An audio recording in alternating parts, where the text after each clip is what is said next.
मैंने सोचा कि संतों के सत्संग में जाएंगे तो जीवन में परिवर्तन आवेगा, लेकिन क्या बताऊं सनत कुमारों, जब मैं संतों के आश्रम की ओर से निकला तो एक आश्रम से क्या देखा कि बालकों की रोने की आवाज आ रही थी।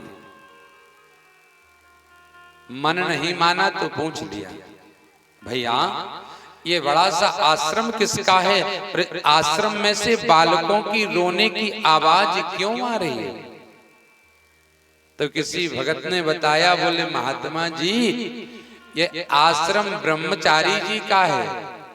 और जब ये बात पता चली कि ब्रह्मचारी जी के आश्रम से बालकों की रोने की आवाज आ रही है, विचार करने लगा, हे भगवान एक ऐसा युग आ गया कि ब्रह्मचारी के आश्रम से बालकों की रोने की आवाज सुनाई पड़ रही। मन बड़ा दुखी हो गया, मन बड़ा विदित हो गया। मन को शांत करके जब आगे की ओर चलने लगा सनत कुमारो, तो एक बड़ा सा प्यारा आश्रम दिखाई दिया। नहीं मन माना तो फिर पूछ लिया, भैया ये आश्रम किसका, यहाँ बड़ा शोर हो रहा है, बड़ा झगड़ा हो रहा है, क्या बात है? तो प्रति उत्तर मिला, ये आश्रम मौनी बाबा का है। अरे राम राम, मौनी बाबा के आश्रम में शोर हो रहा है, झगड़ा हो रहा है। जहां जाते हर जगह उल्टा ही दिखाई दे रहा, क्या करें क्या ना करें? तो नारद जी महाराज गृहस्थों के घर पहुंचते हैं, गृहस्थ आश्रम पहुंचते हैं। गृहस्थ आश्रम कौन है? आप और हमारा जो आश्रम जो परिवार है उसको ही गृहस्थ आश्रम कहते हैं। नारद जी ने सोचा गृहस्थ आश्रम में जाएंगे तो मन को शांति मिलेगी, मन स्थित होगा। परंतु क्या होता है, नारद जी कहते हैं, नारद जी सनत कुमारों को अपनी विधा बताते हैं। तरुणी प्रभुतांगे श्याल को बुद्धिदाय कहा, कन्या विक्रणो लोभा दंपति नाम चकल। गृहस्थ जीवन में गया, गृहस्थों के आश्रम में गया तो बड़ी विचित्र स्थिति देखी। क्या देखा? बोले तरुणी प्रभुता गे। महाराज घर में माता पिता बुजुर्गों की कोई सुनता नहीं है, बेटा बहू माता पिता की नहीं सुनते हैं, माता पिता की बात नहीं मानते हैं। तरुणी प्रभुतागे, कोई कार्य करना है तो माता पिता से नहीं पूछते हैं। श्याल को बुद्धिदाय कहा, माता पिता से बेटा बहुओं ने दूरी बना ली। बोले पिताजी से बात ही नहीं करना है, उल्टा सीधा बोलते, इनको समझदारी नहीं है, इनकी बुद्धि सटियाई गई है, इनका दिमाग काम नहीं करता। फिर सलाह किसकी लेना? बोले श्याल को बुद्धिदाय का, साले साहब को फोन लगाना है। कुछ कार्य करना है तो माता पिता से नहीं, बुजुर्गों से नहीं, साले साहब से पूछना है। और हमारे ब्रज में एक कहावत है, दीवाल बिगाड़े आरो और घर बिगाड़े सारो। दीवाल में अलमारियां ज्यादा निकाल देंगे तो दीवाल और घर कमजोर पड़ जाएगा, और भैया घर में कहीं साले साहब की चलती होगी तो घर भी बर्बाद हो जाएगा। प्रेम से कहिए राधे राधे। कन्या विक्रणो लोभा, कहते हैं आजकल देवियों के बेटियों के विवाह नहीं हो रहे, अपितु सौदा हो रहा है। बेटा वाला अगर बेटे को पढ़ा लिखा दिया, कोई गरीब व्यक्ति रिश्ता लेके आता है ना, तो लड़के का पिता एक ही बात करता है, संकल्प कितना है, कितना दोगे? 5 लाख एक 4 व्हीलर वाला तो कल आया था, मैंने मना कर दिया है, हैं? जहां सौदा पट गया वहां समधी बन गया।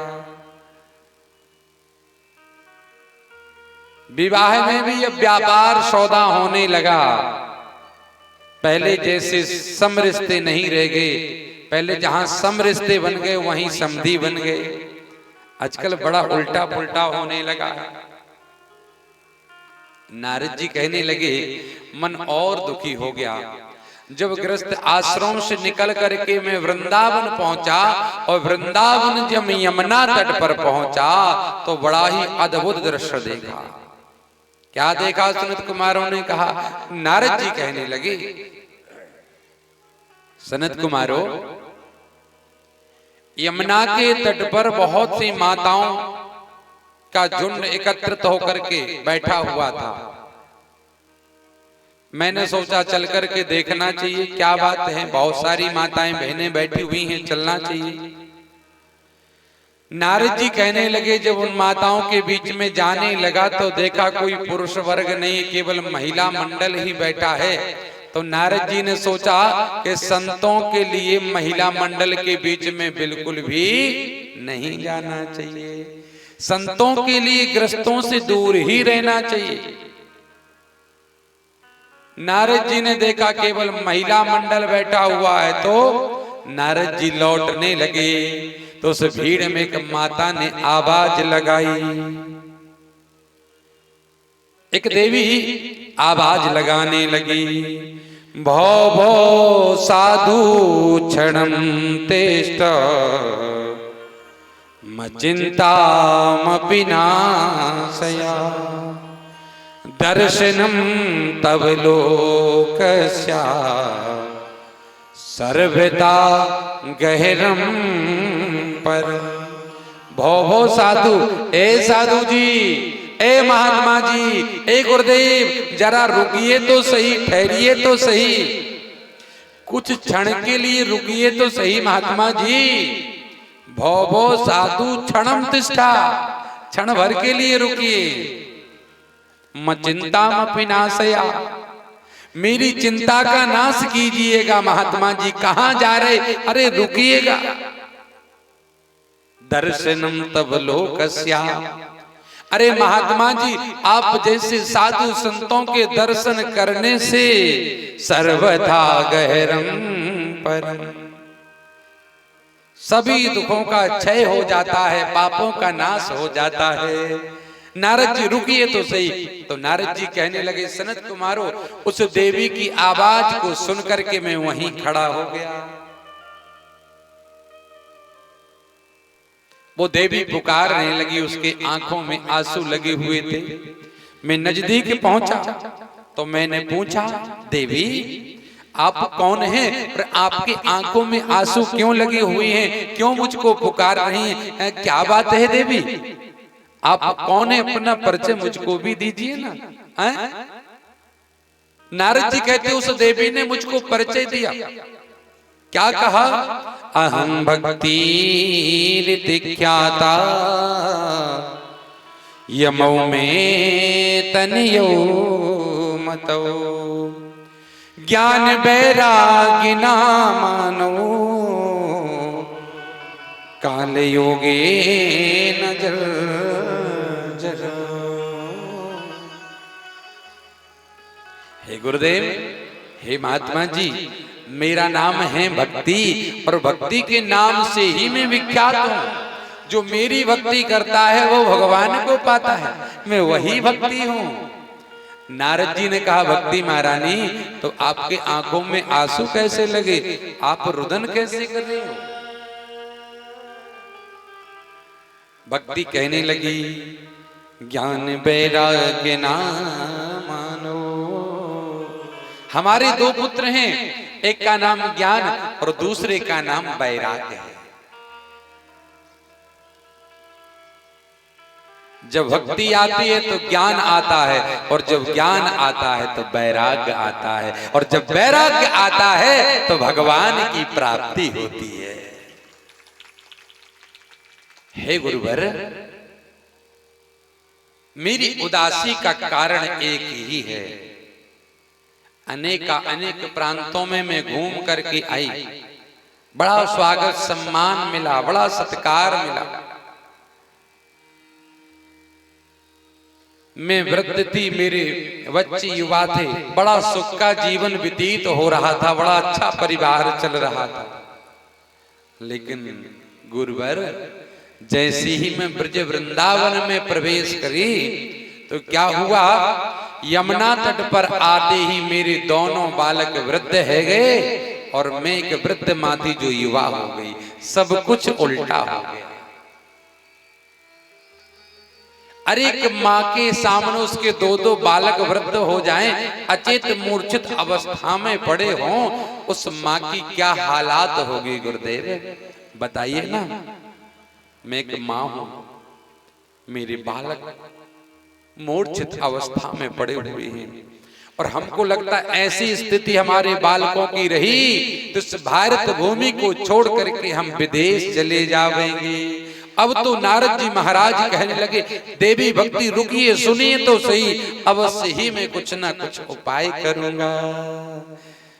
संते हृदय नभ नीते समान, ओ संत हृदय नभ नीत समान।